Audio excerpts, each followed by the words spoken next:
వాళ్ళే గెలుస్తారని చెప్పుకోవాలట. ఏ సర్వేసినా వాళ్ళే గెలుస్తారని చెప్పుకోవాలట. ఇక కాంగ్రెస్ వాళ్ళు గెలుచులేదు, గెలవని తెలుసు వాళ్ళకు కూడా. ఇలా ఇక్కడ మీటింగ్ పెట్టుకుంటే ఈవెంట్కి నొప్పైనా ఇలా మనం మీటింగ్ పెట్టుకుంటే అంటే పర్మిషన్ క్యాన్సిల్ చేశారు.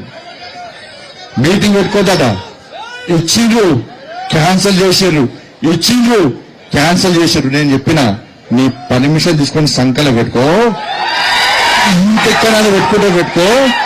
అరే పాత బస్తీకి భాగ్యలక్ష్మి గుడి మీటింగ్ పెట్టిన పార్టీ భారతీయ జనతా పార్టీ. దూరబండ మాది, జుబ్లీన్స్ మాది. పక్కా వస్తా, వచ్చి తింటా. నీ పర్మిషన్లు గిర్మిషన్లు జంతానై భారత్ మాతాకి జై, జై శ్రీరామాన్ని గర్జిస్తాం, గాంధిస్తాం. ఈ జుబ్లీన్స్ గంట మీద ఆ కాషాపు జెండాను రెప్పరెప్పలు ఆడిస్తామని చెప్పి వచ్చినన్నా. రావేనా నా ఈ సంఖను ఆకాల్సిందే, నా ఇంకా రావాల్సిందన్నాడు. వీళ్ళ బతికెక్కరా నా బతుకు. ఇద్దరు బాధ్యత కాంగ్రెస్ బీఆర్ఎస్ పోయి చి ఇదేం బతుకన్నా లేదు. వాడు గంట ఘోరంగా మాట్లాడితే అంతకుముందు వాడు ఆడవాలేరు, ఇప్పుడు వీరి సంఖ్య వచ్చింది. ఆయన నేను రాన్న చూపెట్టి అంటే ఫోటో చూపెట్టాను ఒక ఆయన, ఏ ఫోటో ఉంది కింద ఫోటో చూపెట్టారు ఒక ఆయన.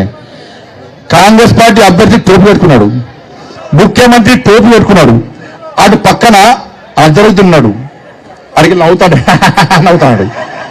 ఏంటంటే వీళ్ళు పగటి పిచ్చగాలి, వీళ్ళు పగటి వేషాలు కొత్త పిచ్చగాలి. వీళ్ళే మనుషులు రాబోయి. నేనే టోపీ పెట్టుకోలే, టోపీ పెట్టుకోవాల్సి పెట్టుకోలే, ఎవరు పెట్టుకుంటారు పెట్టుకున్నా టోపీ. వాడు అవుతాడు, వీడు మా ఓట్ల కోసం మా చుట్టూ గిట్ల తిరుగుతారా వీళ్ళు అని కలిసాను నాకు.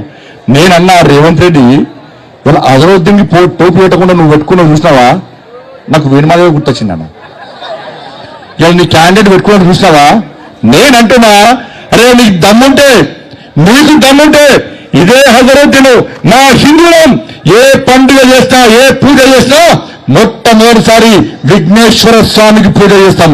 నీకు దమ్ముంటే అదే హజరుద్దీన్కి బొట్టు కొట్టి వక్రతుండ మహాకార్య సూర్యకోటి సమప్రభ నిర్విఘ్నం కుర్మే దేవ సర్వకార్యేషు సర్వదా అని చెప్పి నీకు పాడిచ్చే దమ్ముందా రేవంత్ రెడ్డి అని నేనంటున్నాను. నమాజ్ అవుతున్నా నవ్వుతున్న వాళ్ళు. వీళ్ళు ఏందో పోయి రంజాన్ రాగానే, ఎన్నికలు రాగానే ఊరికే మా మసీదులకు వచ్చి నమాజ్ చేస్తారు. ఇఫ్తార్ విందులు మాకంటే ఎక్కువ వీళ్ళు ఇఫ్తార్ విందులు. ఇవాళ భాగ్యలక్ష్మి గుడి ఉందన్న, భాగ్యలక్ష్మి గుడి ఉందని పాత బస్తీలో ఏ రోజైనా ఓవైసీ గాని, అక్బరుద్దీన్ ఓవైసీ గాని, అసదుద్దీన్ ఓవైసీ గాని ఏ రోజైనా దర్శనం చేసుకున్నాడా?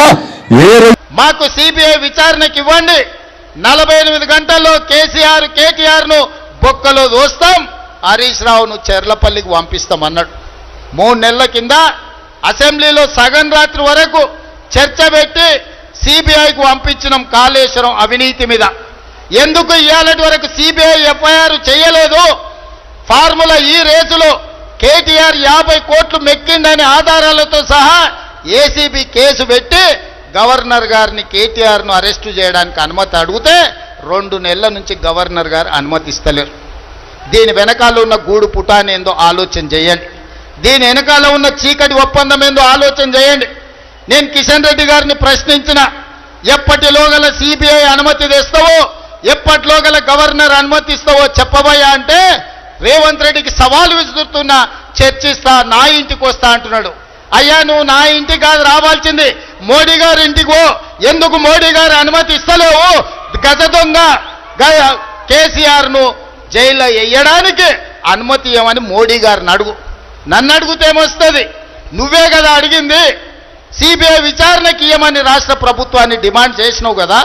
నీ డిమాండ్ ప్రకారం ఇవాళ సిబిఐకి మేము కేసు ఇచ్చినాం. సిబిఐ నీ కిందనే కదా పనిచేసేది, మీ మోడీ గారు అమిత్ షానే కదా పెద్దలు. మరి సిబిఐ అనుమతి తీసుకురామంటే నన్ను దబాయించడానికి, బెదిరించడానికి చూస్తుడు. అయ్యా కిషన్ రెడ్డి గారు, నువ్వు భయపడితే భయపడడానికి ఎవరు చిన్నపిల్లగారు లేరు, లాగుదోడుకొని లేవు. చాలా మందిని చూసినాం. నువ్వే కాదు, నీ అంతలాగా నీలిగిన కేసీఆర్ మా కాంగ్రెస్ కార్యకర్తలు బండకేసి కొడితే ఫామ్ హౌస్లో బోర్ల బొక్కల వండుకున్నాడు, లేవలేకున్నాడు.